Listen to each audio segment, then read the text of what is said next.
Hello दोस्तों, कैसे हैं आप सब लोग। मैं वंदना त्रिपाठी आप सभी का स्वागत करती हूँ अपने यूट्यूब चैनल वंदना एकेडमी में। दोस्तों, आज हम लोग पढ़ेंगे हिंदी शब्द ज्ञान।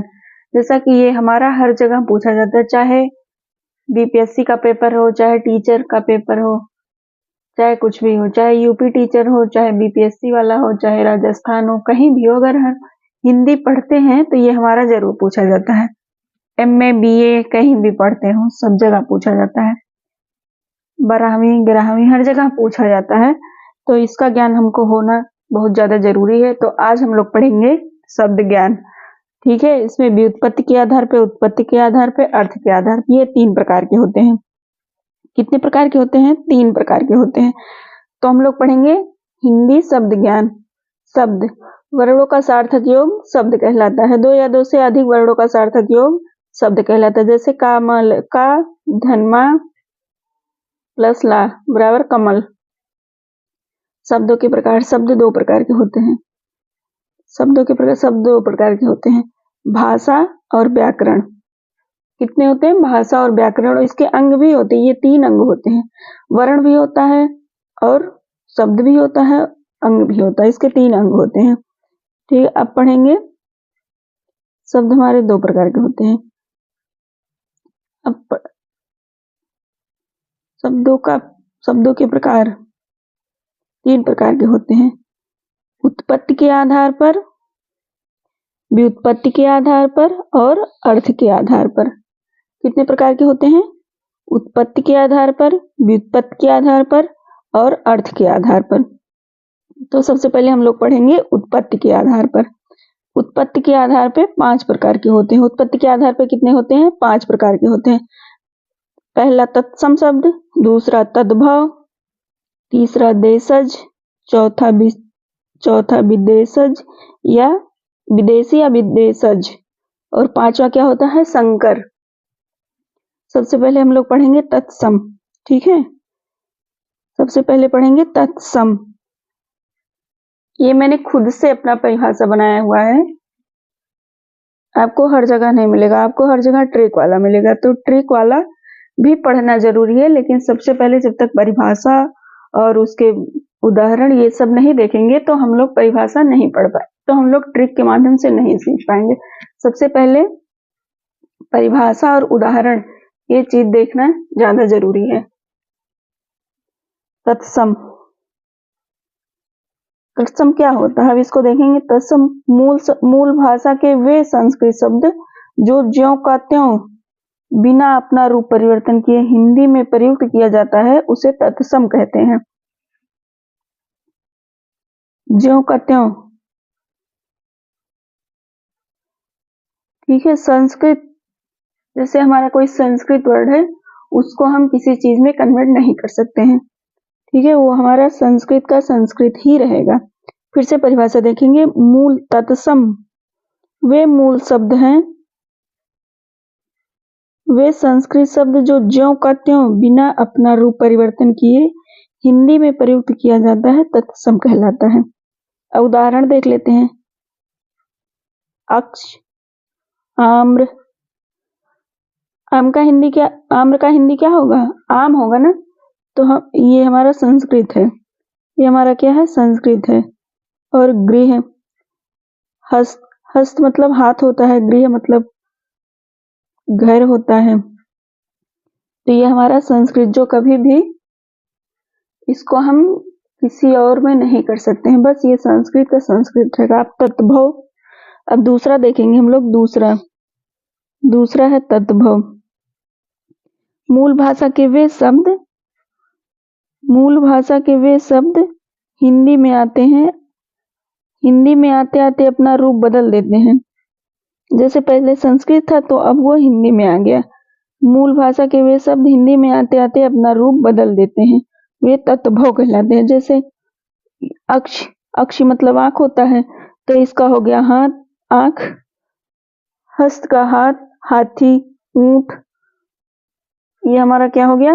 तत्भव हो गया। अब देखेंगे देशज। देशज क्या होता है? क्षेत्रीय भाषाओं के शब्द जो अपना आंचलिकता के प्रभाव के कारण हिंदी में प्रयुक्त होते हैं, वे देशज कहलाते हैं। जैसे हमारे क्षेत्रीय भाषा, जैसे हम लोग हमारी मातृभाषा होती है, हमारे क्षेत्र की भाषा होती है, वही चीज है देशज। ठीक है, जैसे खुरपा, फावड़ा, गड़बड़, गड़बड़ाहट आदि। ठीक है, ये हमारा क्या है, देशज है। अब विदेशज क्या होता है? विदेशज हिंदी व संस्कृत को छोड़कर अन्य देशों के शब्दों की भाषा के शब्द को विदेशी या विदेशज कहलाते हैं। जैसे राजनीतिक, आर्थिक, doctor, hostel, railway station. Railway station का हिंदी आप लोग को पता है क्या है? रेलवे स्टेशन को हिंदी में क्या कहते हैं? रेलवे स्टेशन को, जैसे हम लोग कहीं जा रहे हैं, किसी का फोन आया कि कहाँ पहुंचे हो, तो हम लोग कहेंगे कहाँ हो, हम लोग कहेंगे रेलवे स्टेशन पे खड़े हैं। ठीक है, और इसकी हिंदी क्या होती है बताइए? अखबार, गजल आदि। अब आता है संकर। क्या आता है? संकर। संकर क्या होता है? जैसे हम लोग गाना सुनते हैं रिमिक्स। क्या सुनते हैं? रिमिक्स। ठीक है, दो अलग अलग भाषाओं के योग से बने शब्द संकर कहलाते हैं। ठीक है, जैसे उसमें हिंदी भी हो और इंग्लिश भी जुड़ा हो, जैसे बम्बलास्ट, नेक नियत, नेक चलन, अग्निवोट। अग्नि हमारी क्या है? हिंदी है, वोट क्या है? इंग्लिश है। तो इसी को कहते हैं। अब पढ़ेंगे दूसरा क्या? व्युत्पत्ति के आधार पर। दूसरा क्या है? व्युत्पत्ति के आधार पर। व्युत्पत्ति के आधार पर कितने होते हैं? व्युत्पत्ति के आधार पर 3 प्रकार के होते हैं। रूढ़ शब्द, यौगिक शब्द, योग रूढ़। रूढ़ क्या होता है? रूढ़ मतलब रूढ़ क्या होता है? रूढ़ कहो या निश्चित कहो, किसी चीज का